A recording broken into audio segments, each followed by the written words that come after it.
Good afternoon, everyone, and welcome. I'm just astounded that you still want to hear more at 3:15 in the afternoon after you've heard many, many inspiring and profound words already today and last evening. I'm Sister Barbara Reid. I'm a Dominican sister from Grand Rapids, Michigan. I'm a New Testament professor at Catholic Theological Union in Chicago, and I'm also the vice president and academic dean there. And as a New Testament scholar and as a Dominican sister, it's always been my passion to put biblical studies at the service of preaching. And so I'm delighted to share these reflections with you this afternoon from the perspective of a New Testament scholar, asking the question of what does it mean to preach the cross of Christ, which was the topic I was given. I was curious as to how they settled on the cross, preaching the crucified Christ as the theme for the conference. And I don't know, immediately I figured it was an allusion to Paul saying that he would only preach Christ crucified.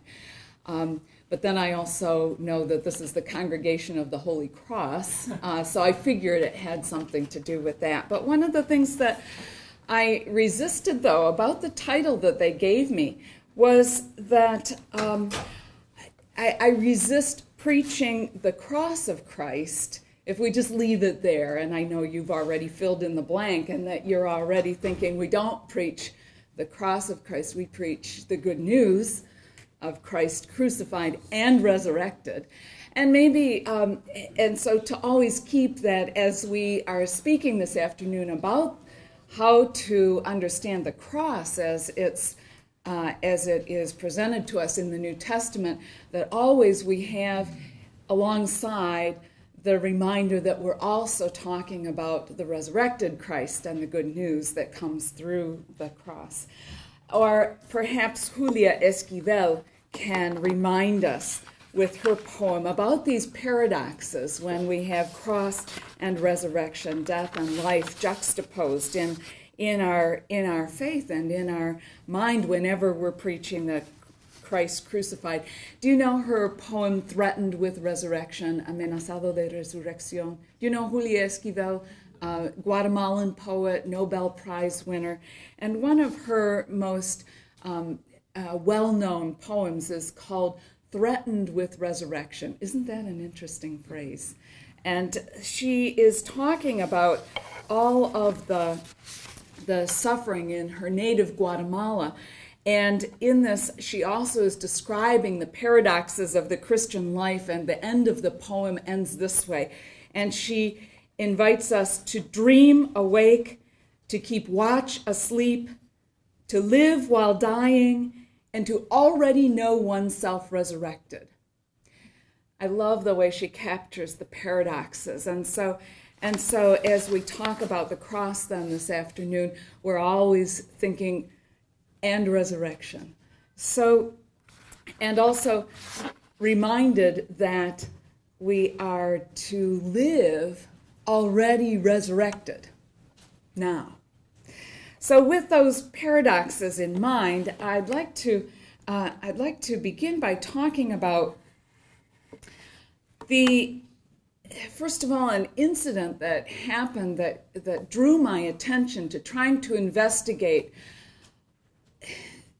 what does the cross symbolize in the New Testament. I was teaching a course on the Gospel of Mark, and this happened a good 15 years or more ago.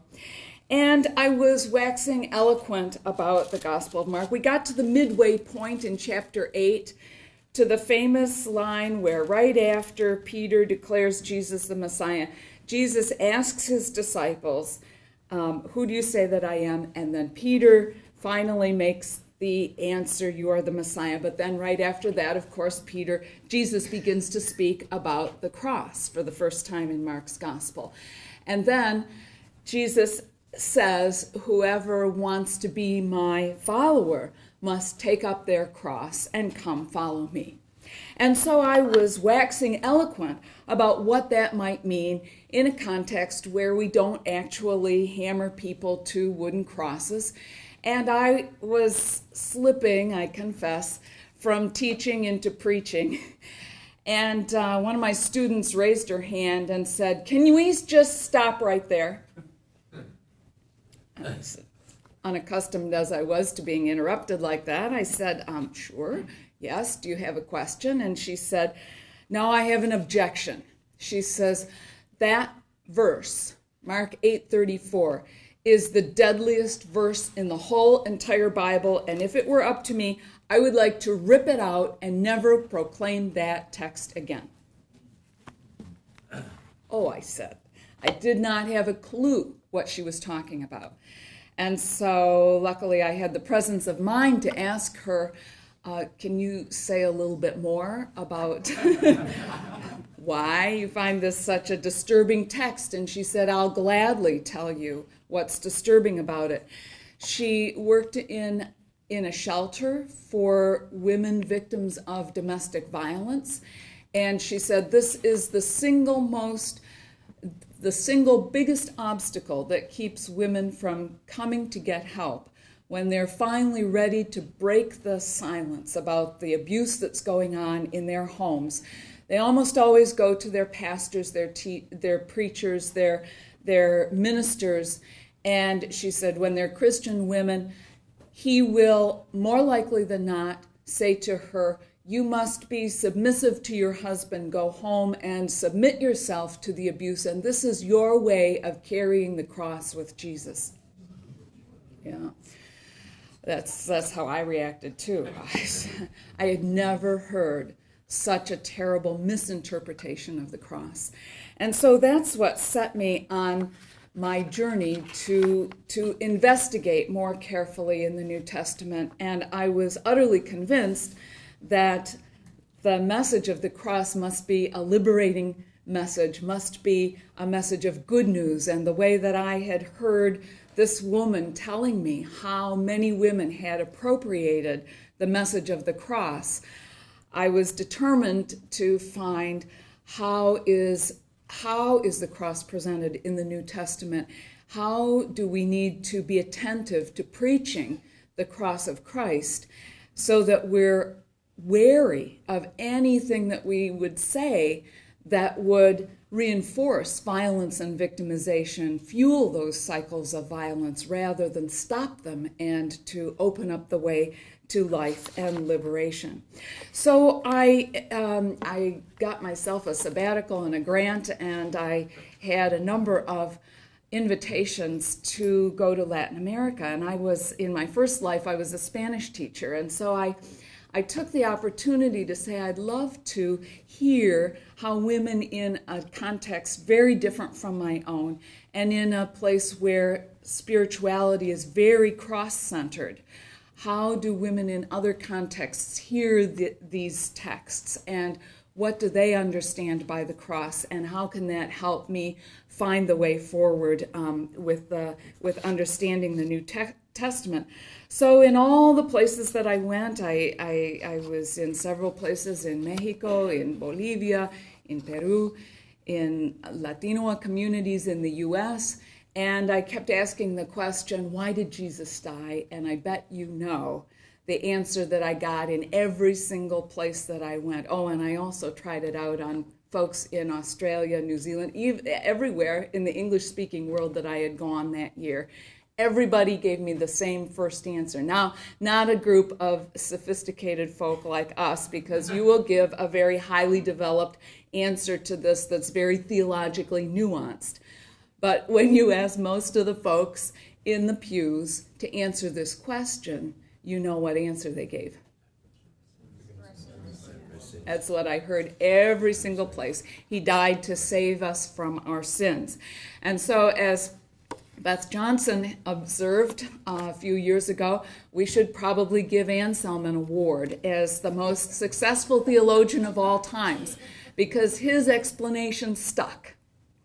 So I began to investigate, though, but where's the basis for this in the New Testament?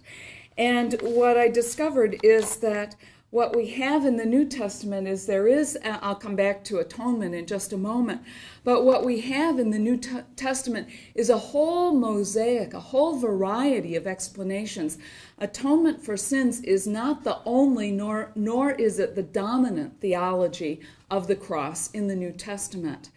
There are, you probably remember this from the cover of Time magazine a number of years ago, and it's my way of putting all these images of Jesus up there, saying each of the evangelists and each of the other New Testament writers, Paul and the other letter writers, all have different ways of talking about the cross, explaining the cross, using different metaphors, different symbols. And as preachers, we know that we're always talking in metaphor, symbol, figurative language when we're talking about the Paschal mystery.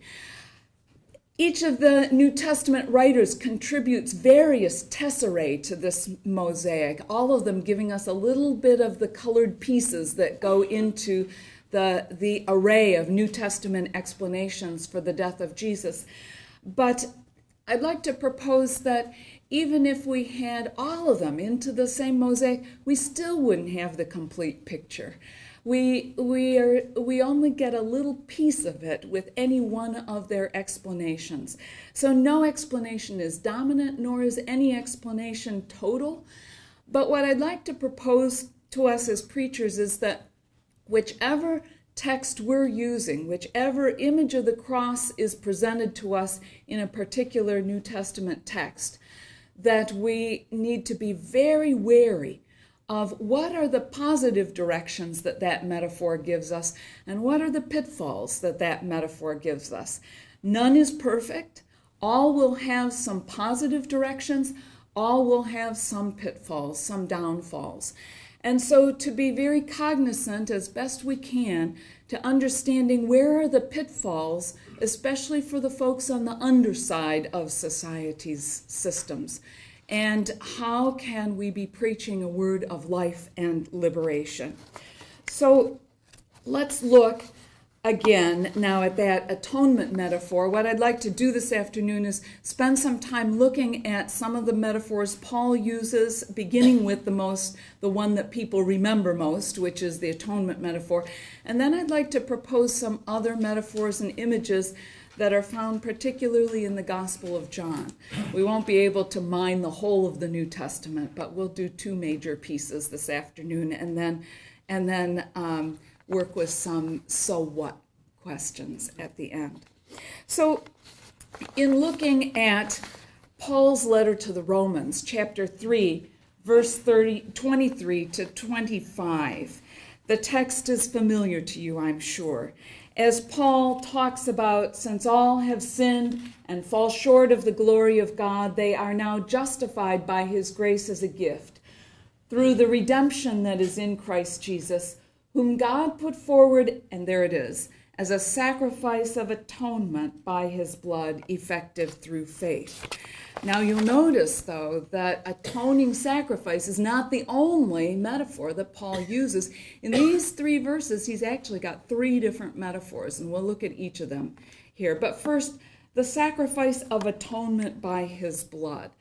One of the first things to notice that what Paul is doing is he's using a cultic metaphor that everybody of his day, all the Jews of his day, would have instantly recognized as an allusion to the ritual of Yom Kippur. You remember, I know you've probably seen this, it's a model of the temple, and you remember the temple had three parts. And in the innermost part, in the Holy of Holies, you remember that Leviticus 16 describes the ritual for Yom Kippur, where the high priest would enter into the Holy of Holies one day a year and would take the blood of a sacrificed animal and sprinkle it on the mercy seat.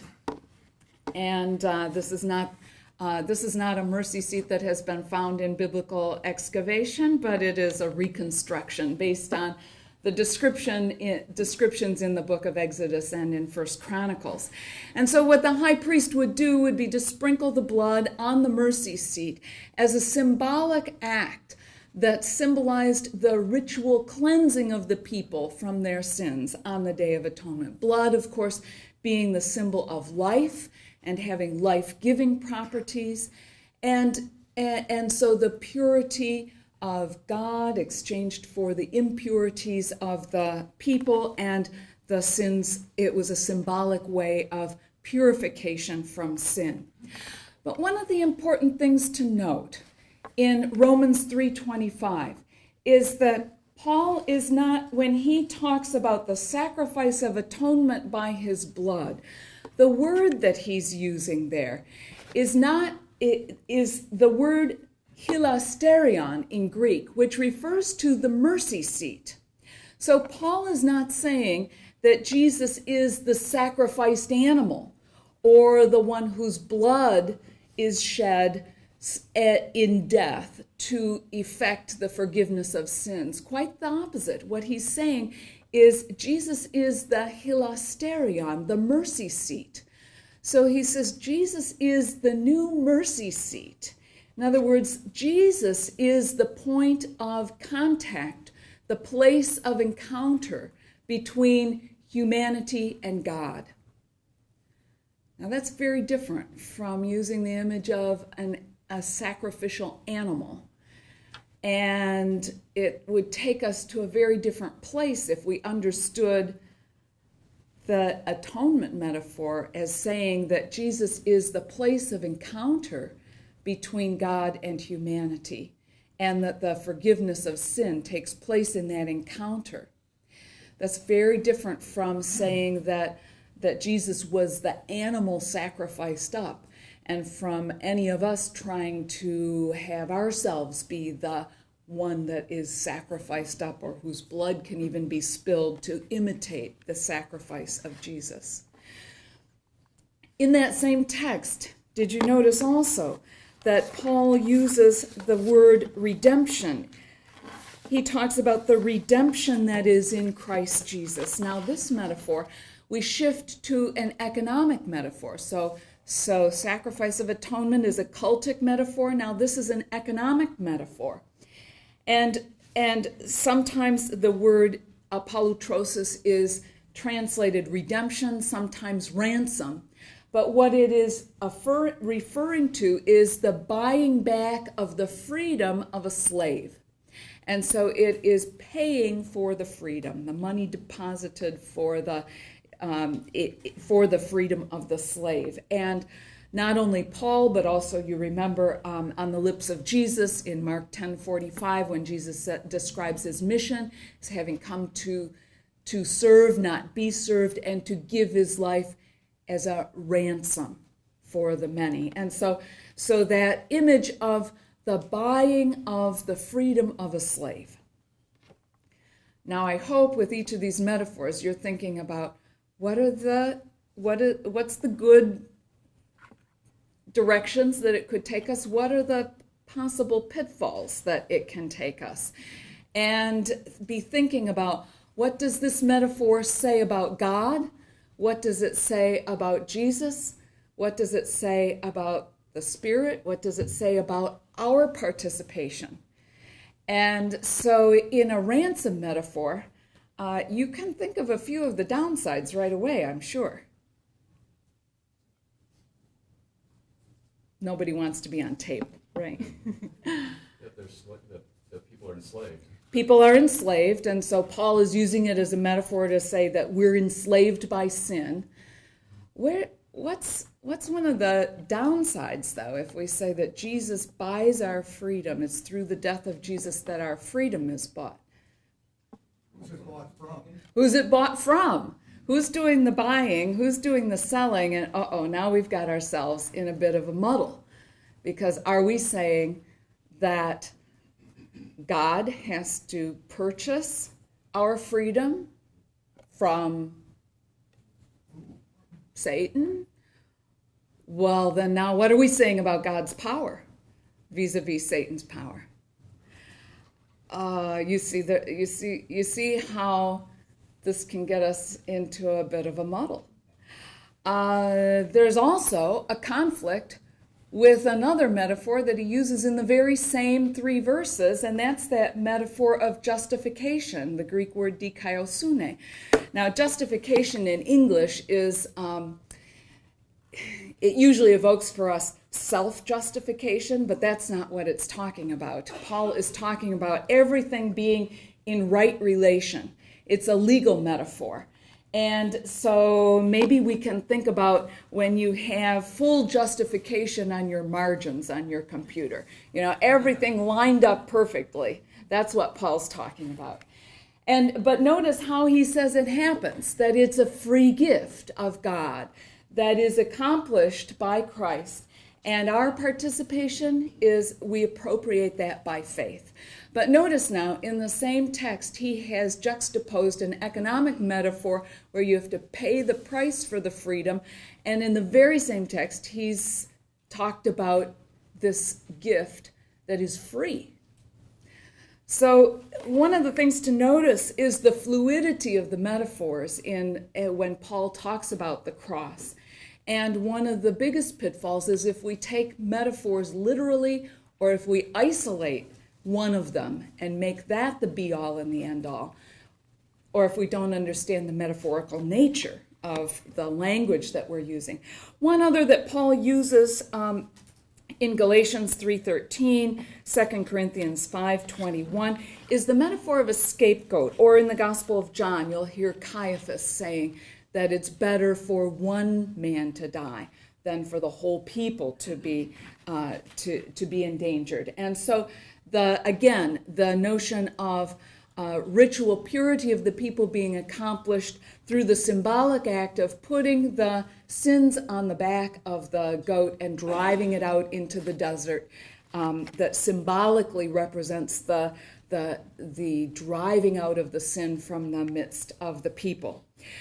This one occurs very little in the New Testament, the one time in the Gospel of John that I mentioned, but that's not the major metaphor in the Gospel of John. We'll come to those in just a moment. One other that we find, and here we have anticipation of this in some of the Old Testament texts, Book of Daniel, for example, and that is sometimes Paul and in other places in the New Testament will talk about Jesus' death as that of a martyr or a witness, or in terms of being the model for the heroic death. So we can think, for example, of Daniel in chapter 3 and in chapter 6. Now, Daniel doesn't actually get eaten by the lions or burnt up by the fiery furnace, but he is willing to go to his death if necessary. But we do have the instance of the 7 sons and Eleazar, who go to their death in the 4th book of Maccabees, rather than abjure their faith. And so Paul, when he says in Romans 5:7, indeed, only with difficulty does one die for a just person, though perhaps for a good person one might even find courage to die. This is probably the model that Paul has in mind at that point. Another one that we find, especially in the Gospel of Mark, is the image of the suffering just one. And so we will find, for example, in Mark's Gospel, using the lament psalm of a suffering just person placed right on the lips of Jesus. So as Jesus dies in the Gospel of Mark, you remember his last words are, my God, why have you forsaken me?" First line of Psalm 22.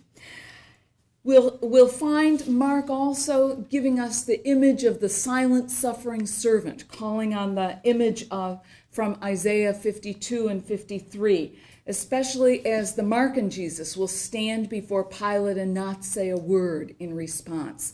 Evocative of Isaiah 53:7, like a lamb that is led to the slaughter, like a sheep that before its shearers is silent, so he did not open his mouth. Now, some other problematic aspects, particularly that notion of the silent suffering servant. What comes to your mind as ways that are problematic with this image? Passivity in the face of violence or in the face of abuse, for example. And so it can glorify abuse and suffering and leave people unable to struggle or protest against unjust suffering that comes from violence or injustice. Or as Mary Daly said, it idealizes sacrificial love, submission, surrender. And for women, it can especially reinforce the role of scapegoat. And this is even more pernicious, she observed, when women freely choose this. Another thing that we know now from having studied the cycles of domestic violence is that silence about what's happening is one of the key factors to keep it going, as long as you don't break the silence about what's happening, and the threats usually of the perpetrator that if you say anything, you will die. And so the element of silence when one is being abused. We get a very different image of the Johannine Jesus, who at the trial before Pilate is actually the one who's doing all the questioning and seems to be putting Pilate on trial. And when Jesus stands before the Sanhedrin in John 18:19, after he has answered back and he's slapped, he doesn't simply stand there in silence, but he says, "If I have spoken rightly, why do you strike me?" So a very opposite image from the Gospel of John, a Jesus who speaks up when there's an unjust act of abuse or violence. I've already mentioned that another problem is when we take metaphors literally or in isolation. So if we try to, we're using figurative language to express the ineffable, but we cannot, but to say an exact is when we're using a metaphor is another aspect that gets us in trouble. Or trying to reduce the mystery of the cross or the paschal mystery to a formula.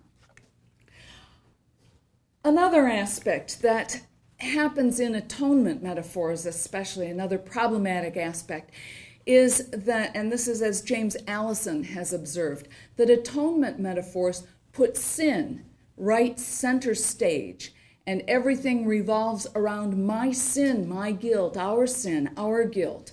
And how great was our sin that Jesus had to come. It would take someone of Jesus' stature to take that guilt away. James Allison's observation, and I think he's right, is that the metaphors that we use, the language that we use to talk about the cross, needs to put God's love front and center. Sin should be backstage, that God's love should be front and center. So perhaps one kind of litmus test for us preachers could be any way that we're talking about the cross of Christ. If it's not leading us into the heart of God's love, freeing us to become more loving, to receive that love of God and to be transformed into being more loving persons, then we're not truly preaching the cross of Christ. There's also the aspect of the unwilling victims. Think, for example, about the way that we juxtapose the near sacrifice of Isaac with the death of Jesus when we put those readings together in the Easter Vigil. There's a very important distinction between the near sacrifice of Isaac and what Jesus did. And that is that Isaac, at least according to the way the story is told in Genesis 22, had no say in the matter.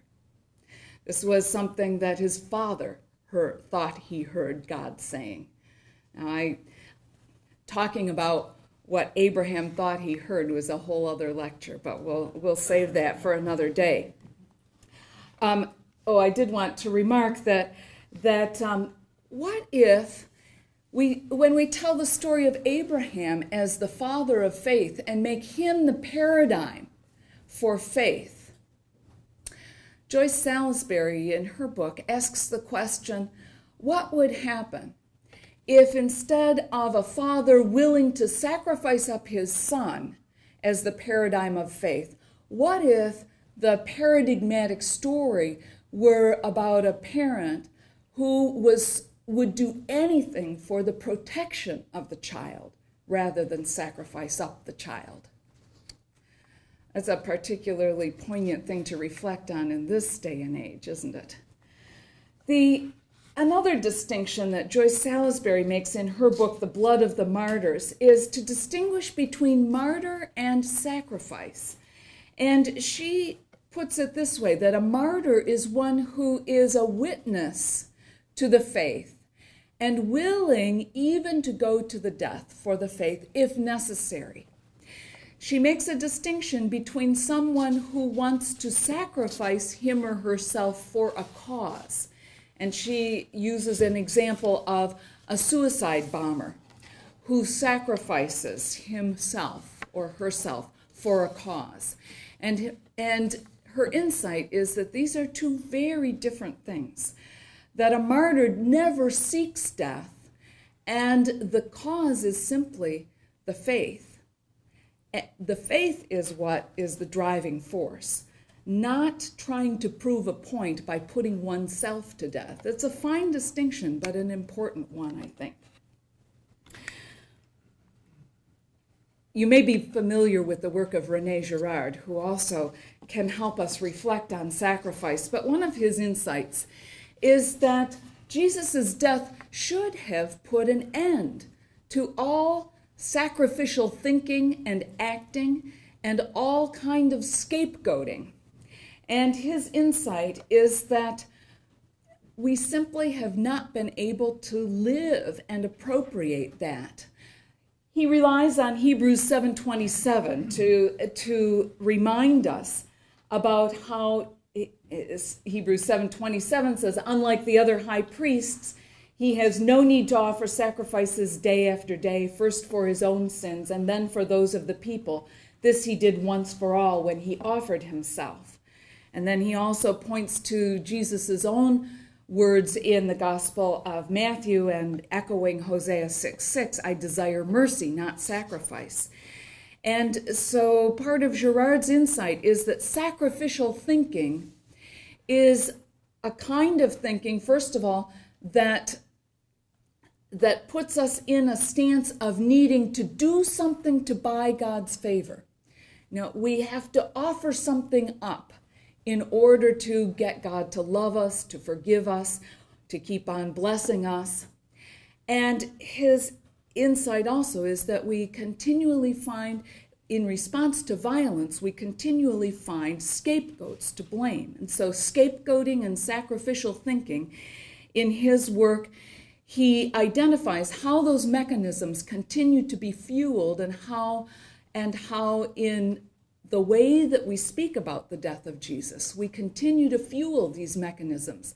Whereas his insight is that Jesus' death should have put a stop to all sacrificial thinking, all scapegoating, and should have freed us to receive that free gift of love that cannot be bought, that cannot be earned, and that cannot be replicated and has already been done for us in Christ.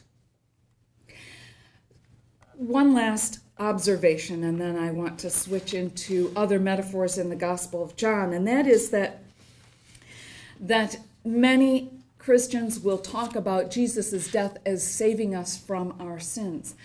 But another thing to keep in mind is the places in the New Testament that associate forgiveness of sins with the incarnation of Jesus. So, for example, in Matthew 1:21 and Luke 2:11, in the infancy narratives, already there's reference to forgiveness in relation to the incarnation. And here's an important insight, I think, and that is that when we talk about the death of Jesus, it's not that one action of the death of Jesus that brings about forgiveness. It is a whole way of life that began with the incarnation. It's the whole way of living a life of forgiving love that culminates in his death, that achieves the redemption, salvation for us. It's not the single act of his death. And it's that whole life of forgiving love that we're called to emulate.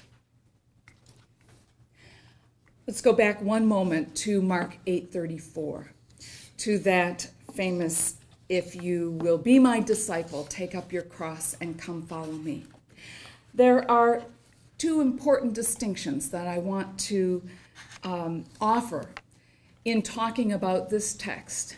And I don't know if my student would accept this and let us keep it in the scriptures and preach from it, but here's what I would offer. And that is that in that context, Jesus is talking to his disciples, and he's talking about a very specific kind of suffering. He's not talking about accepting all kinds of suffering. He is not talking about accepting suffering that comes from abuse or from injustice. And all throughout the Gospels, we see him confronting, stopping, healing suffering that comes from abuse and injustice, and inviting us to do the same. What he's talking about is the kind of suffering that will come to us as a direct result of being his follower, and only that kind of suffering. So it is the possible negative consequences for following him. It's also not the kind of suffering that can befall any human being.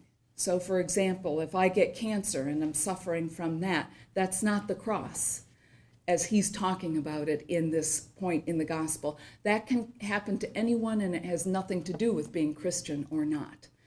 Now, as a Christian, I know I'm going to get in trouble now with hospital chaplains in the moment. And so it would not be the teachable moment when a person who is suffering in the hospital that you go to visit talks about their suffering as a cross. It would not be the moment to say, no, technically that's not the cross. As Christians, we identify our suffering of any kind with the cross, and we derive strength from that. But in this context, Jesus is talking about the willingness, first of all, the recognition that his way of life is going to create enemies. There are those who benefit from the suffering of others and who are going to fight to keep those systems in place. And so what he's talking about is being willing to expose oneself to the possible suffering that comes from being his follower in the prophetic mode that he lived. The other thing that's very important is the element of free choice. He's talking to disciples who have the power to say yes or no to following him and to possibly suffering as a result of that. He's not talking about the kind of suffering that's imposed on a person without them being able to respond or choose in any way. I want to shift gears now and to look at some of the metaphors that we find in the Gospel of John. And what I'd like to propose is that there are some very freeing metaphors in the Gospel of John that have been overlooked and that could possibly help us in our preaching as we are preaching about the cross to take us in directions that can be more liberating. First of all, Elisabeth Moltmann-Wendel suggests that with all of its problematic aspects, that maybe we should retire the language of sacrifice. And what if we talked instead about self-surrender to love? So that love is at the center, but we're cognizant about the cost of love. So that when we're talking about the cross, we're talking about what it takes to make any love relationship work. In the Gospel of John, we'll find several metaphors that give us vivid images of what that might look like. First of all is the image of friendship. In chapter 15, explicitly, Jesus talks about there being no greater love than to lay down one's life for one's friends. And he's not talking about simply himself as friend, but when he says, I call you friends, then he's saying, and you also must do the same thing. In chapter 10, he uses the image of a good shepherd who's willing to lay down his life for his sheep, and he insists, as you remember, no one takes it from him. So in the friendship metaphor, in the good shepherd metaphor, highly emphasized is the free choice involved. We see it clearly come to pass in the Gospel of John at the turning point in chapters 11 and 12, where he goes to raise Lazarus from the dead. And if you've ever noticed in the first part of chapter 11, 3 times the evangelist says that Jesus loved Mary, Martha, Lazarus. 3 times it emphasizes his love for them. The delay in why he goes, I have several hypotheses, but one that I'll offer is that the delay is that this is the moment of discernment. In this gospel, this is the turning point. It's not the temple incident in this gospel that finally catapults toward the cross, but it's the raising of Lazarus. And I suspect that he had to discern long and hard, like any prophet does. Is this the moment to go to Jerusalem? Is this the moment to risk even my life? And so it takes 3 days to arrive at that decision. And when he does, he is literally laying down his life for his friends out of love. Another image that we find in this gospel is in chapter 13, the footwashing. And the opening line of the Book of Glory now very clearly links us to the crucifixion. I'm going to propose, as Sandra Schneider's also did in her book, Written That You May Believe, that the foot washing is not simply an act of humble service, but it is an acted out parable that is giving us the meaning of the cross. This evangelist, you remember, loves to make these bookends that link the story together. And so in chapter 13, verse 1, it opens, having loved his own who were in the world. So notice the emphasis on love again. He loved them to the end, eis telos, which is deliberately linked to the last word of Jesus on the cross in this gospel. His last word in John's gospel is not, my God, why have you forsaken me, but it is finished. It is ended, tetelestai. The same root word. To the end, it is ended. And so the evangelist is giving us a clue. The foot washing is interpreting that scene of crucifixion. As Jesus performs the action, when he finishes it, he asks the disciples, do you understand what I have done for you? And we don't hear them give a response. And so he continues and he says in verse 15, what I have given you is a model. Now the Greek word there, hupodigma, is used a number of times, is back in those texts from 4 Maccabees. The hupodigma is the model death, the model of one who is a witness who goes to their death, who witnesses to the faith, even to the death.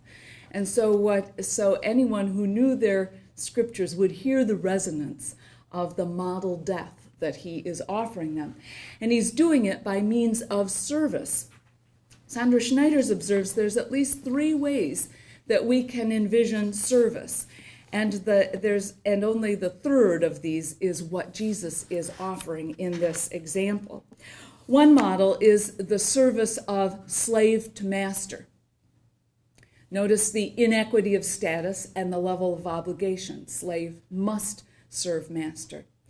Another model is the reverse, where parent must serve child, doctor must serve patient, preacher must serve those longing to hear the word. Again, there's a difference in status and a certain level of obligation, but that's not the model that Jesus is offering in the foot washing. What he's offering is the model of service of friend to friend, in which there are no inequities in the community of beloved disciples, or rather those inequities that there are of status are erased or inconsequential in the community of beloved disciples. When friend serves friend, it evokes the same response, but it's not simply a reciprocal service. I serve you, you serve me. But notice that Jesus also performs this act for Judas and Peter, who will not reciprocate in the same way that he is longing for them to reciprocate.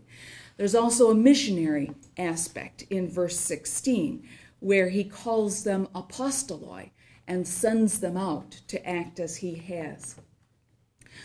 One thing to be careful of whenever we are preaching about service, be careful that those who are hearing from a position of empowered persons who are freely able to choose to serve. That's a very different thing than reinforcing servitude of those who are already bound by others' expectations and systems.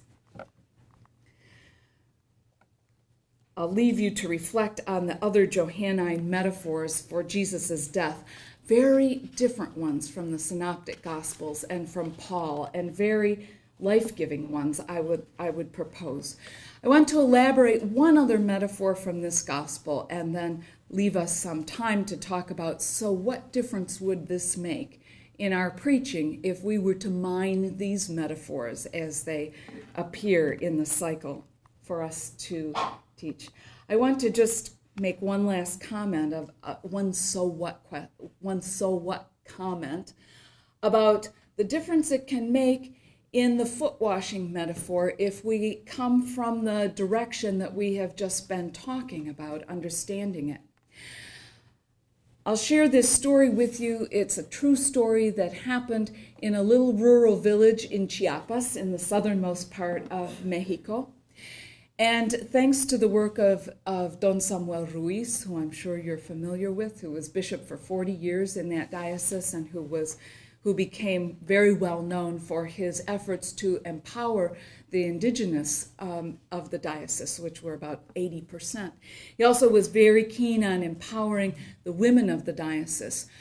Always noticed their reticence to speak and their subservience, and wanted to draw forth their leadership and to hear their voices in the diocese.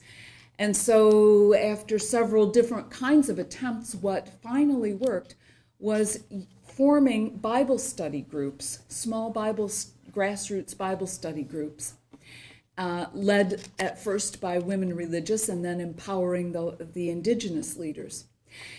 And it happened one day that one of the women went to one of the Bible study groups, and they had begun to read the scriptures in the phrase they coined was con mente, ojos y corazón de mujer, and so with the mind, eyes, and heart of a woman, reading from a different angle from the way they had heard before.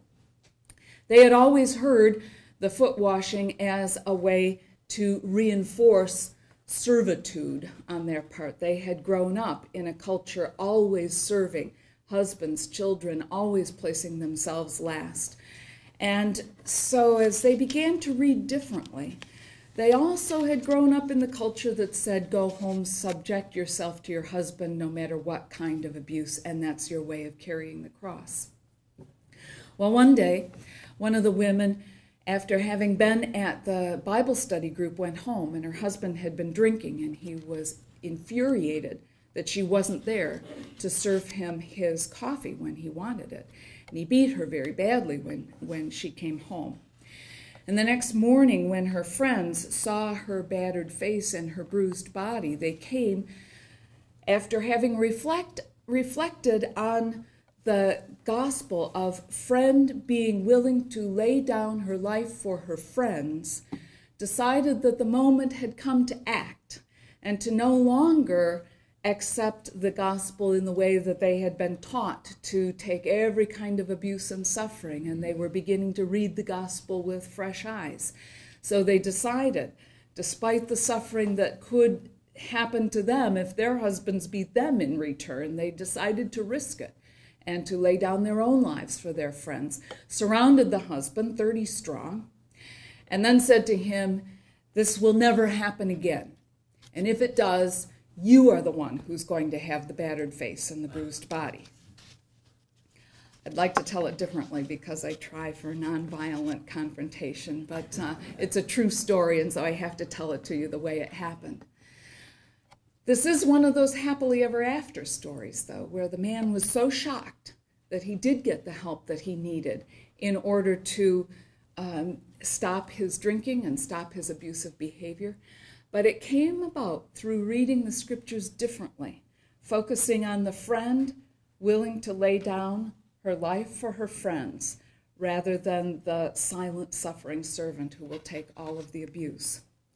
There's one other metaphor in this gospel that I think has been underused that I'd like to briefly open up for you and offer for your reflection. And that is, in the fourth gospel, there's one detail right after Jesus dies that's found only in this gospel, and it's in chapter 19, verse 34, where the soldier pierces Jesus' side with a lance, and you remember that it's blood and water that flows forth from his side. Blood and water are the same liquids that accompany the birthing process. And I'd like to propose to you that this evangelist sees the death of Jesus as the birthing of new life, the birth pangs that will open up the way to new life. And this is a metaphor that will take us in a different direction than some of the other metaphors with their more problematic aspects. I'd also like to propose that the evangelist doesn't just spring it on us and expect us to get it in that one instance, but has woven the metaphor all the way through the fourth gospel so that we will be able to see it when it happens at the end. There's a key person at the foot of the cross in the fourth gospel that it appears only in this gospel, and that's Jesus' mother is named among the women at the cross, only in this gospel. So the one who gave him physical birth is the one who will also be there to witness the birthing of new life that comes through his death. But she also plays a key role in chapter 2, as you remember in the Cana story. Again, this kind of bookend, framing the whole of Jesus' public ministry. It's she who plays the role of midwife now at Cana, who recognizes the time, the right time, the moment, and the moment for the drawing forth of the new life through the public ministry of her son. But even before that, in the prologue, if you've ever noticed in verses 3 and 4 and 12 and 13, it's woven through with birthing language. In verses 3 and 4, it might be masked in your English translation, but you remember your Greek now, right? So when it's talking about all things came into being through the Logos, you recognize ginomai is a verb that talks about birthing. And in verses 12 and 13, talking about how we become children of God, born not of blood or the will of the flesh, etc. And now the verb egenethesan, which refers specifically to female birthing. You remember in chapter 3, the dialogue with Nicodemus about being born again or born from above, born of water and the Spirit. And then in the next chapter with the Samaritan woman, the water theme carries through further, and worship in spirit and truth. And so through the symbols of water and spirit, the birthing theme is carrying us forward. If we jump ahead to chapter 7, in verse 38, you remember this is at the Feast of the Dedication, and Jesus stands up and says that rivers of living water will flow through. Now here's the million-dollar question. Through him or through the believer? The pronoun auto is ambiguous. I'd like to propose it's deliberately so. So it's both. So rivers of living water, this birthing will come through Jesus and through all who believe in him. But now the next million-dollar question.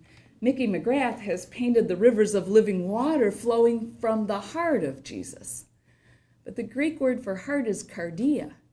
And what's in the Greek text is koilia, which literally means womb. Now some of your translations will fudge and say from within. But it's literally from the womb. We're struggling with this imagery of a Jesus who has a womb. So that's where the rivers of living water are flowing from. But then in the last discourse, you remember in chapter 16, verses 21-22, on the lips of Jesus is the explanation for his passion as he talks about it in terms of the labor pangs, just like a woman who has to go through the labor pangs to give the birth, but then that gives way to the joy.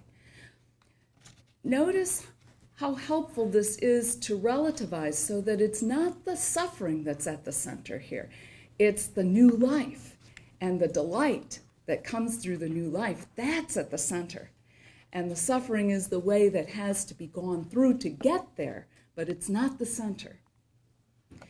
I'm going to skip these. These are other places in the Hebrew scriptures where we will find the images of God as a birthing mother, but you already know them all, I hope.